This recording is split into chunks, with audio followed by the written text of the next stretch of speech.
कलकत्ता उच्च न्यायालय के न्यायाधीशों ने जलपाईगुड़ी सर्किट बेंच के नए भवन का किया दौरा।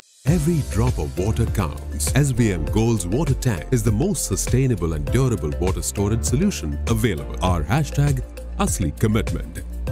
कलकत्ता हाई कोर्ट की जलपाईगुड़ी सर्किट बेंच जल्द ही नए भवन में बैठेगी। कलकत्ता उच्च न्यायालय के 2 न्यायाधीशों ने रात में निर्माणाधीन सर्किट बेंच के बुनियादी ढांचे का निरीक्षण किया। इसके बाद न्यायमूर्ति विश्वजीत बोस ने कहा कि जल्द ही नए भवन में काम शुरू हो जाएगा। 2 न्यायाधीशों विश्वजीत बोस और संपा सरकार ने सोमवार रात जलपाईगुड़ी में निर्माणाधीन कलकत्ता उच्च न्यायालय के सर्किट बेंच के स्थायी बुनियादी ढांचे का दौरा किया।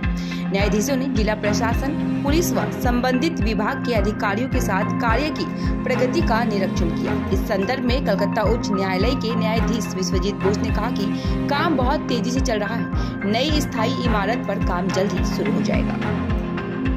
স্যার ভালো আছেন? হ্যাঁ স্যার একটু বলেন না কতটুকু কি দেখলেন স্যার? এখন আমাদের চলছে কাজ।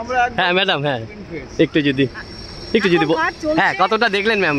যদি যথেষ্ট প্রোগ্রেস হয়েছে, ভালো হয়েছে। আমরা ওয়েট করছি পরের বছর, তারপরে আপনাদেরকে ফাইনাল জানাবো কবে শুরু হবে। নতুন বছরে নতুন ভালো খবর থাকবে। কতটা দেখলেন কাজকর্ম? মোটামুটি অনেকটাই বলা যাবে না, ওটা অনেক টেকনিক্যাল ব্যাপার। আচ্ছা ma'am, thank you ma'am, thank you.